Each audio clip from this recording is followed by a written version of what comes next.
This is Stephen Bedard, and I need to confess to you that I have a love-hate relationship with Christian apologetics. I do love apologetics. In fact, it's been a part of my Christian life almost from the beginning. As someone who came out of atheism, it was pretty important for me to be able to learn from scholars and to hear the reasons for why there is a firm foundation for Christianity. And as someone who went through that, to be able to share those stories and those concepts with other people, it was very important to me. My first writing experiences were in the areas of apologetics. My first book, co-written with Stanley Porter, Unmasking the Pagan Christ, was an apologetics book.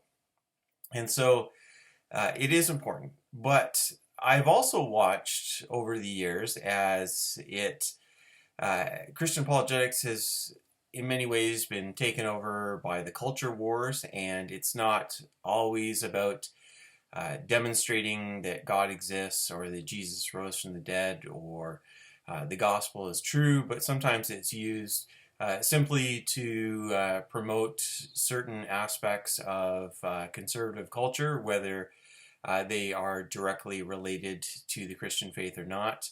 It has just kind of been adopted into that. And I have seen Christian apologists attack one another, not just having healthy debates, which are a good thing to do, but really to see those who have a different position, different interpretation as heretics, and getting pretty nasty with one another. And so I have a lot of concerns about Christian apologetics as well. Having said that, I still see that there is a role for Christian apologetics today.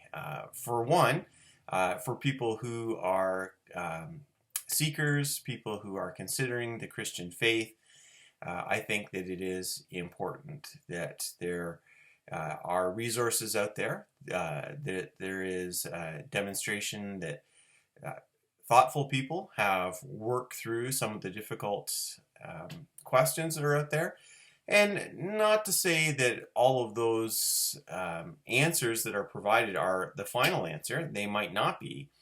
But just to demonstrate that there is a place within Christianity for us to think through these things and to talk about them and to give a reason for why Christianity should even be at the table of worldviews and ideas.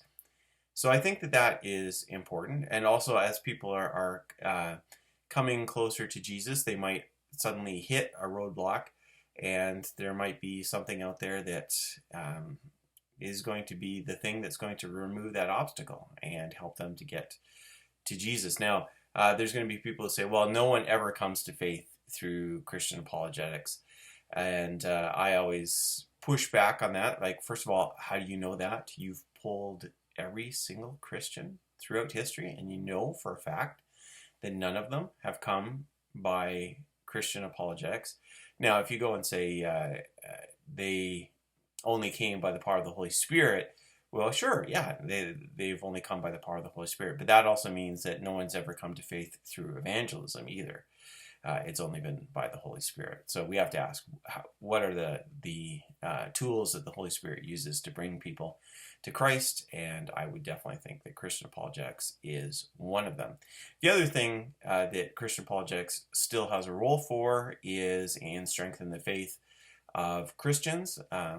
That once we become Christians, we're baptized, we get involved in church, that doesn't mean that we're not going to face challenges to our faith, and certainly there is a lot going on. There's some pretty high-profile people who have rejected Christianity, who have come out and stated that they are no longer a follower of Jesus.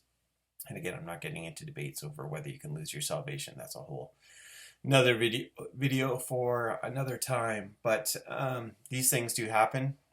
I've talked in the past about deconstruction. I really don't believe deconstruction has to lead to deconversion, but good apologetics material and resources can help people who are struggling. I remember as a fairly new Christian still struggling with some doubts, and instead of pointing me in the right directions for some good resources, they tried to pray my doubt away, which wasn't all that helpful.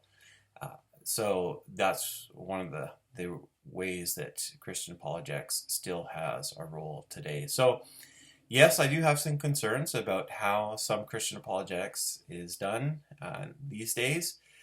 Sometimes it does bring out the worst in people. Sometimes it's about the sheer joy of the argument of destroying another person's position. But there's some good apologetics out there by people, godly people, who sincerely are looking to point people to the truth and to have discussions and conversations, and who are willing to learn and listen and all of those things. So that kind of stuff is happening as well.